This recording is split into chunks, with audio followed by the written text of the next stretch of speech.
my mother-in-law and I just went to one of my aunts and picked a bunch of her purple whole peas and some squash.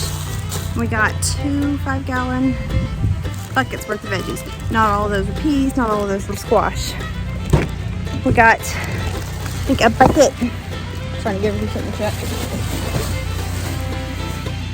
We got a bucket and a half's worth of peas, 5-gallon bucket and a half worth of peas, and then about half a gallon's worth of yellow and zucchini squash.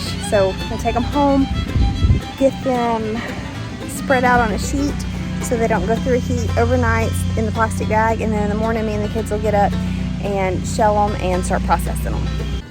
So we got home, I got the peas spread out on a sheet on the floor so that they won't go through a heat tonight. You don't want to leave them, if you've picked them, you don't want to leave them in the plastic bags because they'll get hot overnight, sweat, and sour.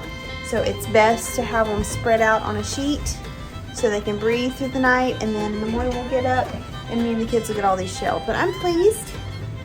It's a good start. I may end up buying some more or going back and picking more, just depending, and I might even plant some. I don't know. We're not that far yet.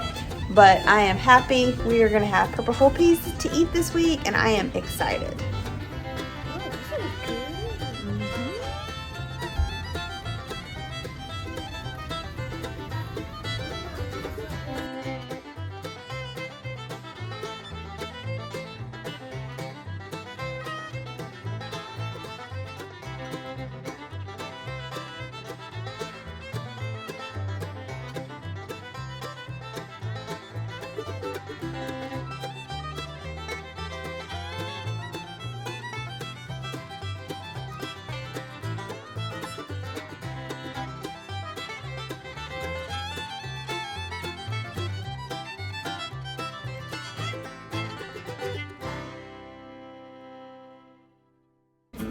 Day 3 of trying to get these purple whole peas in the freezer, but today is the day they are going in the freezer.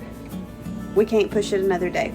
Had a really busy day yesterday, but we got the peas shelled and in the fridge yesterday. I took my mother-in-law some, and then this is what I have left, and these have been rinsed, washed. I made sure that any stems or anything like that were in it were taken out, and I'm fixing to start putting them in vacuum seal bags.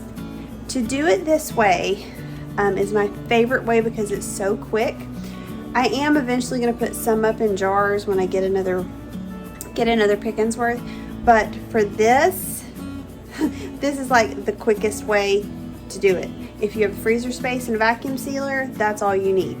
So what I'm going to do, I'm going to take my freshly washed peas. They're not cooked, they're not blanched, nothing. They're fresh shelled, and I'm going to put them in a vacuum seal bag and vacuum seal it and stick it in the freezer.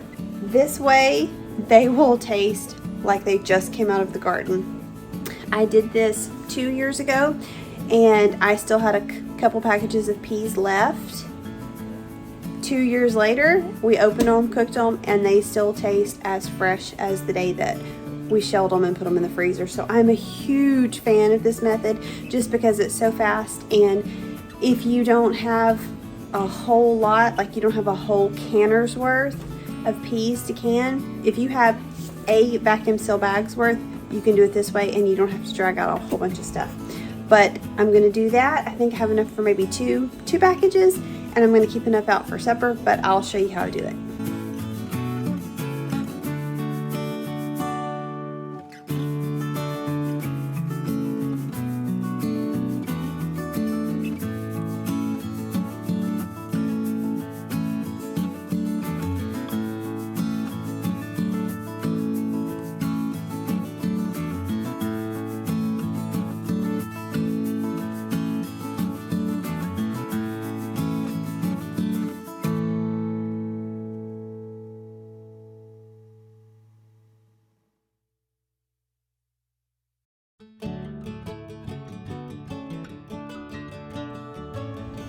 So that's all there is to it, literally. So this is a really good, easy way that you can preserve things, even if you don't have a pressure canner or a hot water bath canner. It's really easy. This is the same method I use to put up my corn. Hopefully I'll be doing some corn later on, and I'll make a video about that. But it's super easy, and I mean, it lasts forever. 2 years later, we opened a package and it was still just as fresh as the day we put it up. So I hope this helps you and gets you inspired. My dishwasher's running. Real life here today, y'all. And if you end up putting something in the freezer that you normally would put in jars, let me know how it turns out. If you got a super cool method or recipe, let me know in the comments. I would love to learn something new. And if you're not already a subscriber, I would love it if you would subscribe. It lets me know that you enjoy the content that I share every week. And you can also follow me on Instagram. I post there a couple times a week. And I'll see you again in the next video.